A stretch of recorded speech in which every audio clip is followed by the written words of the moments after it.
वो हमारे दीन को फॉलो कर रहे हैं, वो हमारे दीन के ऊपर चल रहे हैं, इस वजह से वो आज कामयाब है। उनका सिस्टम आप टोटली देख लें कि वो हमारे ही दीन के मुताबिक चल रहे हैं। तौबा तौबा तौबा, थारा मूड खराब कर दिया। सही माने तो हमारे से इंडिया इस वक्त 100 साल आगे है। 100 साल जी बिल्कुल, हमसे बहुत आगे है। कोई ऐसी फील्ड बता दें जिसमें इंडिया हमारे से पीछे या जिसमें पाकिस्तान इंडिया से आगे? मतलब आप स्पेस साइंस, स्पेस टेक्नोलॉजी देख लें, मेडिकल देख लें, साइंस देख लें, इवन हमारे यहाँ हम क्योंकि केमिकल से रिलेट करते हैं तो हमारे इधर इतनी ज़्यादा इंपोर्ट इंडिया से होती है। अभी भी इंडिया से इंपोर्ट होती है। इन्होंने हालांकि ट्रेड बैन तो किया, वो इनडायरेक्टली दुबई या मलेशिया के थ्रू आ रहा है। मतलब हम लोग उनके ऊपर डिपेंड करते हैं। इंडिया तो बहुत आगे चला गया, हम उसके पाशे भी नहीं है अभी। तो इंडिया की जो पॉलिसीज़ हैं वो बड़ी स्ट्रॉन्ग है, वो अपने मुल्क के लोगों के लिए पॉलिसीज़ बनाते हैं। और हम उन्होंने 1992 से सड़कें नहीं बनाई, उन्होंने अब फर्स्ट ऑलमोस्ट 6 माह हुए हैं शायद, पहला मोटरवे उन्होंने बनाया।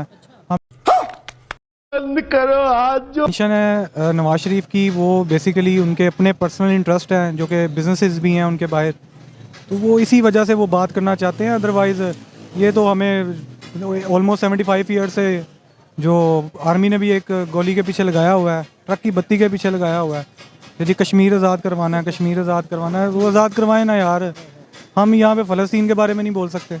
आप बोलें कोई रैली निकली, कोई गवर्नमेंट ने, कोई आर्मी ने कोई स्टेटमेंट दी हो, ऐसी कोई स्ट्रॉन्ग स्टेटमेंट दें। आज इमरान खान बाहर निकले, हम एक न्यूक्लियर पावर हैं, हम एक धमकी भी लगा सकते हैं कि आप पीछे हटें फ़लस्तीन में जो जुल्म हो रहा है, लेकिन हम नहीं बोलते क्योंकि हमें डॉलर्स चाहिए, हमें डॉलर्स चाहिए। हम भूखे हैं डॉलर्स के, हम अपने ऊपर ऑलमोस्ट 150 बिलियन डॉलर्स का कर्जा उठा रख के बैठे हुए हैं। और हर जो फैसला है वो ऑलमोस्ट यूएस की तरफ से ही होता है। तरफ से ही होता है। आपने एक बात ये भी की कि हमें 75-76 साल से ट्रक की, कश्मीर को लेके ट्रक की बत्ती के पीछे लगाया हुआ है। इस बात से मैं 100% एग्री करता हूँ कि जज्बाती स्टेटमेंट्स दे दो, आप ये नारे लगा लो और पब्लिक को अपने साथ इमोशनली अपने साथ कर लो, प्रैक्टिकली कोई काम ना करो। लेकिन इन्होंने ये बात किया, मुझे तो पर्सनली इस बात से, इस स्टेटमेंट से मैं एग्री करता हूँ कि भाई इंडिया जान पे चला गया और हम अभी अपनी ज़मीन के मसलों में लड़ रहे हैं। इस स्टेटमेंट से आप एग्री करते हैं? नहीं, मैं नहीं एग्री करता। इंडिया चांद पे नहीं पहुंचा या उन्होंने डेवलपमेंट नहीं की? नहीं, इंडिया तो बहुत आगे चला गया, हम उसके पाशे भी नहीं है अभी। तो इंडिया की जो पॉलिसीज़ हैं वो बड़ी स्ट्रॉन्ग है, वो अपने मुल्क के लोगों के लिए पॉलिसीज़ बनाते हैं। और उन्होंने 1992 से सड़कें नहीं बनाई, उन्होंने अब फर्स्ट ऑलमोस्ट 6 माह हुए हैं शायद, पहला मोटरवे उन्होंने बनाया। हमने तो पता नहीं कितने मोटरवे क्रिएट कर दिए हैं जी।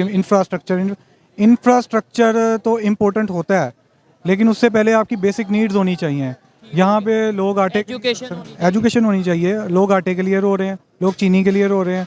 यहाँ पे सारे चीनी कितनों की चीनी की मिले हैं। तो बात हमें माननी पड़ेगी कि इंडिया चांद पे गया है, इसको तो हमें मानना पड़ेगा ना कि वो चांद पे गया है। तो जंग हम नहीं कर सकते, जंग वो भी नहीं खैर करेंगे। 4 जंगें हुई थी ना, नुकसान किसने उठाया था? पाकिस्तान ने ज्यादा उठाया। देखें, वो हमारे दीन को फॉलो कर रहे हैं, वो हमारे दीन के ऊपर चल रहे हैं, इस वजह से वो आज कामयाब है। उनका सिस्टम आप टोटली देख लें कि वो हमारे ही दीन के मुताबिक चल रहे हैं, जिससे हम हटे हुए हैं। ठीक है, वो तो नहीं मानते सर, वो नहीं मानते ना। इसी तरह जैसे चोर भी तो नहीं ना मानता कि मैंने चोरी की है, जब होता है तो बाद में मान ही जाता है ना। अच्छा, हमको सिखा रहा जो है ना, वो बड़े क्वालिफाइड लोग हैं, पढ़े लिखे कौम है। उन्होंने देखे मेरी बात सुनी, उनके मुल्क में कभी मार्शल लगा है, कभी फौजियों को प्लान आया, कोई डकैत आया। अगर हम बात करें, कल रात को हमारे मियाँ जी ने एक बयान दिया है, नवाज शरीफ साहब ने एक बयान दिया है। उनका कहना है कि अगर ये जो मौशियत गिर रही है पाकिस्तान की, बड़ी ज्यादा मतलब डाउनफॉल पे जाने की वजह कोई और नहीं, हम खुद हैं। अगर हमारा ही पड़ोसी मुल्क चांद पे जा सकता है, इंडिया की उन्होंने बात की कि इंडिया अगर चांद पे जा सकता है, हम जमीन से नहीं निकल पा रहे, तो इसमें गलती हमारी है। उनका कहना है कि भाई इंडिया हमसे बहुत आगे चला गया। क्या मानते इस बात को? उन्होंने जिस तरह से उन्हें प्रेस किया है, ये मानने वाली बात है, क्योंकि इन्हीं हुक्मरानों ने मुल्क का बेड़ा गर्क किया। अपना जो मलबा है ना वो अवाम के ऊपर डाल रहे हैं। तो अवाम को कहता है इनका कसूर है, अवाम का ये कसूर है, अवाम बाहर नहीं निकलती, अवाम भूखी मार रही है। अवाम कैसे बाहर निकलेगी? आपको नहीं लगता जो आता है इक़्तिदार में आके सबसे पहले इंडिया पाकिस्तान की बात करता है? क्यों करते हैं इंडिया पाकिस्तान की बात? ये सारे एजेंट लोग हैं, ये पाकिस्तानी है ही नहीं, ये सारे महाजर बन के पीछे से आए हुए हैं और ये सारे एजेंट हैं। और हकीकत बात ऐसा ही है। अगर हम बात करें, जिस तरह मियाँ साहब ने कहा है कि इंडिया आगे चला गया, अगर इंडिया आगे चला गया है तो हमें भी तो आगे जाना चाहिए ना, हम मुकाबले में खड़े तो हो पाए। आप ये देख लें, इंडिया को छोड़ दें, बांग्लादेश को देख लें, वो हमारा ही है ना, हमारा ही साथ ना। 71 से वो आजाद हुआ है, हमारे से निकल के बाहर निकल गया। वो हमसे आगे चल, उनकी करेंसी ज्यादा है। ये पठानों की करेंसी दे, वहाँ पे सारी वक्त में जंग ही रही है। अफगानिस्तान में, उनका भी डॉलर हमसे बहुत ऊपर है, करेंसी ऊपर है, हम नीचे चले गए क्योंकि हम लोग हैं जेंट, हम सिर्फ ना गुलाम है, तो गुलामी से बाहर निकल ही रहे थे। जितने भी सियासतदान बैठे हैं ऐसे ही हैं। अंकल आपको नहीं लगता कि पहले थोड़ा सा पीछे पीछे जाएं, फिर भी हालात थोड़े अच्छे थे, मौशत फिर भी स्टेबल थी? मतलब आज जितने बुरे हालात हैं, अब तो रोटी खाने को नहीं है, पिछले सिनेरियो में तो आटा नहीं मिल रहा था।